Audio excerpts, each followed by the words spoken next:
Chapter 7: Hispanic American Movements in the U.S. by Carla Fernandez and Manuel Gonzalez. Section 1: How and why did Mexican Americans campaign for equality before 1980? The Mexican War. Mexico ceded several territories to the U.S. after their defeat in the Mexican War, and the Mexican population of these territories were incorporated in the U.S. population. The Texas Constitution of 1845 and the Treaty of Guadalupe Hidalgo of 1848 granted that Mexicans would be allowed to continue participating in Catholicism. Immigration to the U.S. The U.S. attracted immigrants, legal and illegal, from Mexico from the mid-19th century onwards. They were accepted as workers because of the need of labor, but the rest of the community treated them as inferior. This led to the growing of anti-immigration sentiments. In 1954, the Operation Wetback deported 1 million Mexicans, though the influx never stopped. Early Mexican-American attempts to achieve equality. They went to court when their voting rights were violated in the 19th century. They went to court over segregation in the mid-20th century.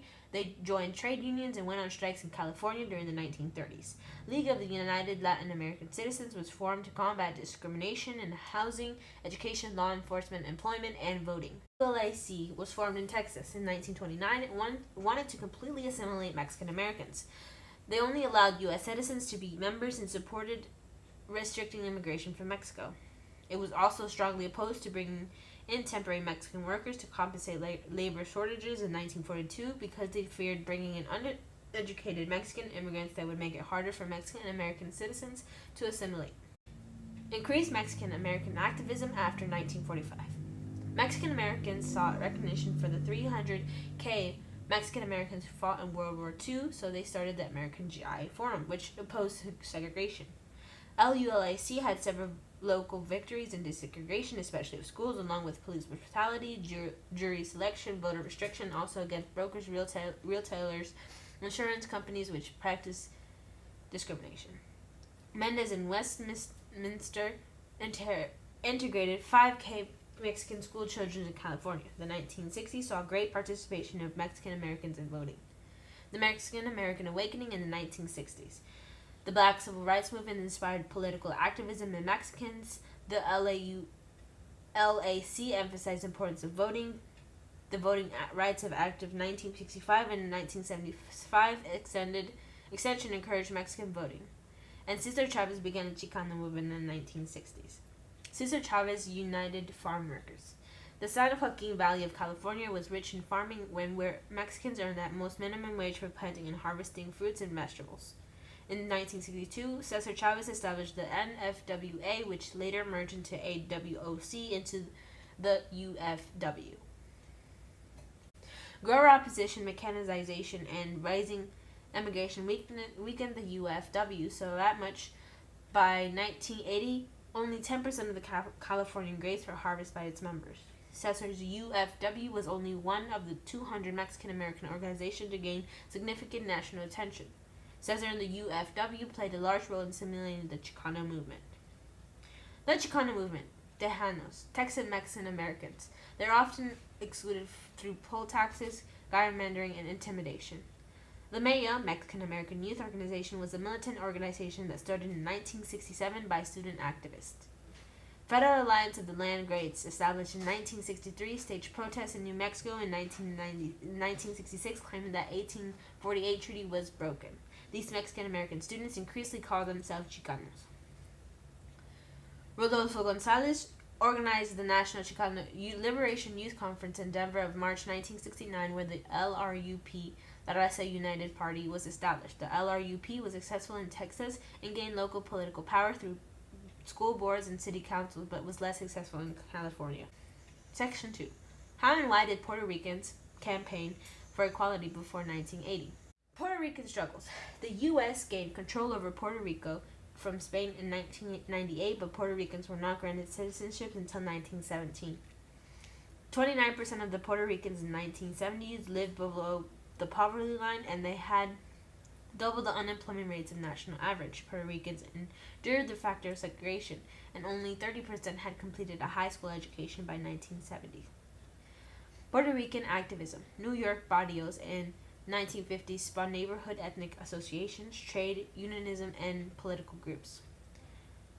African American civil rights movement resented of police brutality, a sense of exclusion, served as inspiration for New Jersey Puerto Rican riots in Perth Amboy 1966, Paterson 1968, Passaic 1969, and Jersey City in 1970. This in turn excited increased trade union involvement. Section 3. Why and with what results was Hispanic immigration a controversial issue? The Hispanic Americans in 1970. There was an increase of influence that reflected in the establishment of bilingual and bicultural education programs like LULAC, NALEO, and ALDEF.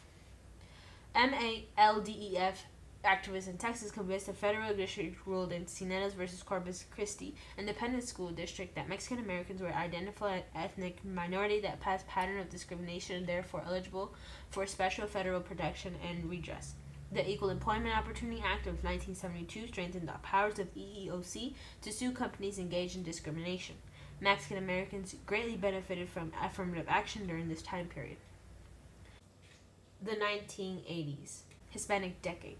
Number and politicization of Hispanic Americans decreased, but effectiveness of Latino lobbying increased with Immigration Reform Control Act of 1986. Increased representation. There was a rapid increase in the Latino population resulting in new district and boundaries that enabled more Hispanics to get elected. For example, there was an increase of House representatives, 5 in 1970, 10 in 1980, and 17 by 1992. But the Reagan years cut social programs and depicted affirmative action as reverse discrimination, which hindered the Latino struggle. 1990s. California's Proposition 187 sought to withdraw benefits from illegal immigrants, but the courts ruled that it would be unconstitutional to ask for their status when asking for governmental services. Labor unions was revived in Latino areas of work, and in 1995, Linda Chavez Thompson was elected as vice president of AFL-CIO, encouraged further Latino union activism.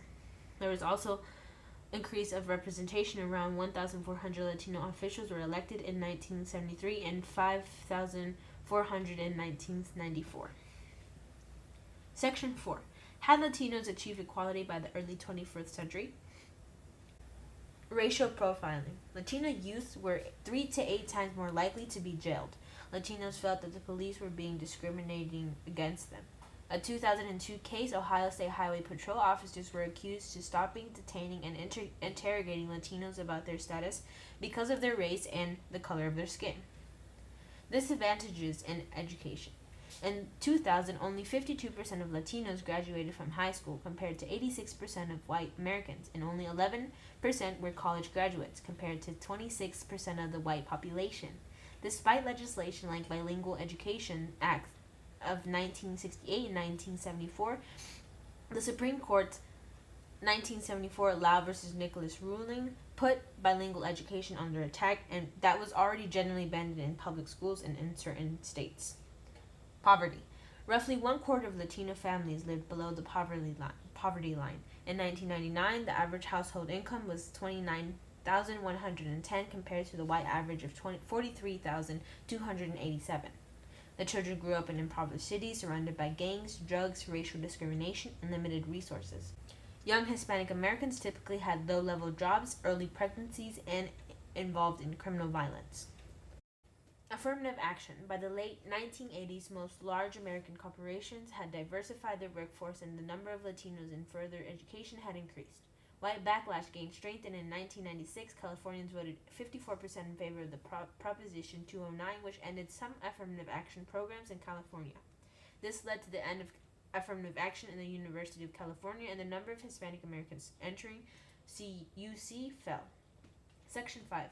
Why and with what results was Hispanic immigration a controversial issue? Reform and controversy. An influx of Mexican miners during the gold rush prompted California to enact anti-immigration legislation. During the 1920s, the U.S. Congress introduced immigration quotas. Despite racism, the U.S. heavily depended upon Mexican workers in the 1950s and early 60s. Wetbacks, they were called.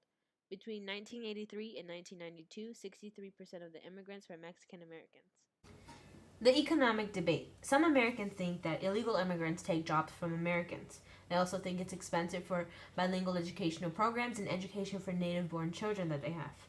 They also criticize for being on welfare rolls and a burden on non-taxpayers. They also bring money back to Mexico to support their families and exploiting the U.S. economy. They're also discriminated against because they accept low wages. The assimilation debate. Mexican Americans were slow to assimilate because they liked their culture and revert back to their traditions.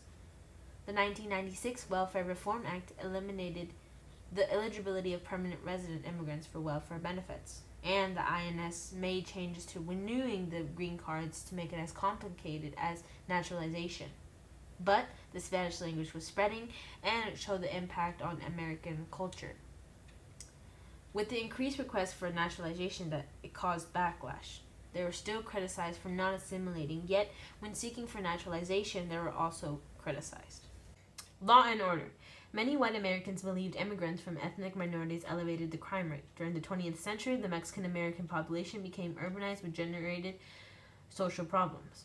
Mexican American ghetto crime stats fueled anti-immigrant feeling, and in 2008, around 110,000 illegal immigrants who committed crimes were deported. The end.